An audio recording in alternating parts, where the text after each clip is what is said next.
स्वागत है आप सभी का अपने YouTube channel the geography centre में। दोस्तों, आज की क्लास में हम समझने वाले हैं मिस्टिसिज्म को, यानी कि रहस्यवाद को।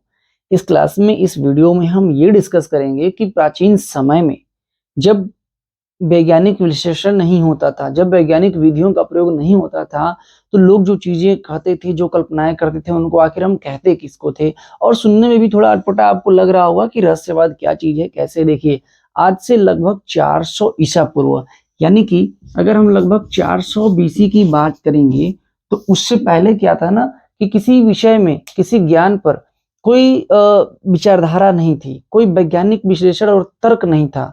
तो पहले कहानियों के माध्यम से, कविताओं के माध्यम से, लोकोक्तियों के माध्यम से, या फिर ऐसे ही कोई चीज एज्यूम करके या कल्पना पर आधारित कोई बात लोगों को बताई जाती थी, चाहे वो किसी भी चीज के बारे में हो। ठीक है, तो रहस्यवाद क्या है? रहस्यवाद अगर इसको हम लिखना चाहें तो लिख सकते हैं, एक ऐसी जो है कि दार्शनिक विचारधारा है, ऐसी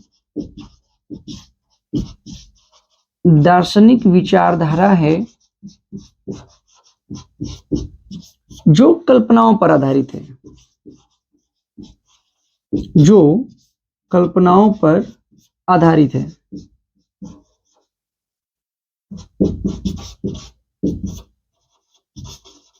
ठीक है, रहस्यवाद क्या है?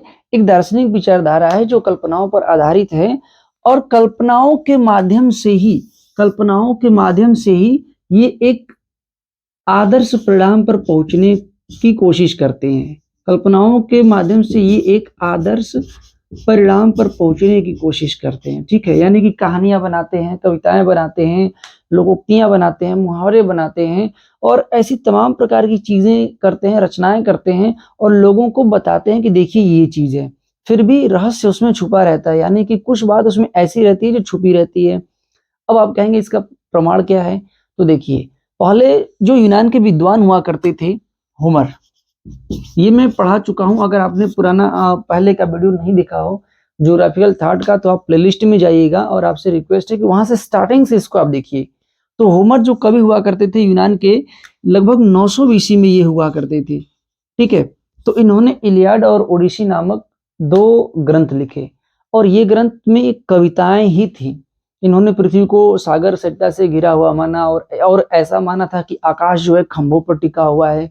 तो इन्होंने बताने का प्रयास क्या किया था? कविताओं के माध्यम से एक रचना लिखी, एक कहानी लिखी। बहुत लोग मानते हैं कि वो झूठी थी, जिसमें ट्रोजन युद्ध का वर्णन किया गया है। कुछ विद्वान ये मानते हैं कि नहीं, उसमें सच्चाई था। कुछ विद्वान मानते हैं कि सच्चाई नहीं था, वो सिर्फ कल्पना पर आधारित है।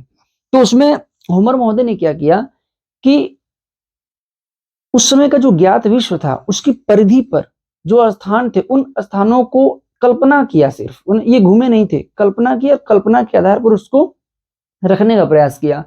इसके अलावा भारत में भी कालिदास ने मेघदूत लिखा है। मेघदूत में भी इन्होंने बहुत से स्थानों का वर्णन किया है, चीजों का वर्णन किया है, और बहुत सी ऐसी चीजें छोड़ दी हैं जो अभी भी रहस्य छुपी हुई हैं। तो उसको अगर जानना है तो क्या करना पड़ेगा? उसको भी कल्पना के द्वारा जानना पड़ेगा। जैसे मान लीजिए कि एक मैं छोटा सा एग्जांपल देता हूँ। जैसे मान लीजिए मैंने कहा कि देखिए, एक शेर था, और शेर चल रहा था, और शेर अंधा था, और वो क्या हुआ कि एक कुआं था, वेल था, इसमें क्या हुआ, वो गिर गया। तो अब गिर गया, तो अब उसके बाद कहानी खत्म हो गई। लेकिन अब क्या करना है? अब आप अज्यूम करेंगे ना, उसको सोचेंगे, कल्पना करेंगे क्या हुआ होगा। अब आप कल्पना करेंगे तो 2 बातें सामने आ सकती हैं। क्या? कुएं में पानी था, कुएं में पानी था, और शेर गिरा और पानी में डूब के मर गया कुएं में। ये भी हो सकता है।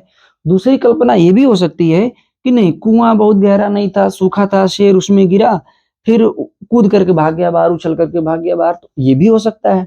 तो ऐसी बातें जो जिसमें कोई लॉजिक या कोई चीज ऐसी छुपी हुई होती है, या उसको वैज्ञानिक तरीके से उसका हम विश्लेषण नहीं कर पाते हैं, तो उन चीजों को रहस्यवाद में रखा जाता है। ठीक है, तो इस चीज को आप जानिए। छोटे छोटे ऐसे टॉपिक्स हैं जिनको जानना बहुत जरूरी है।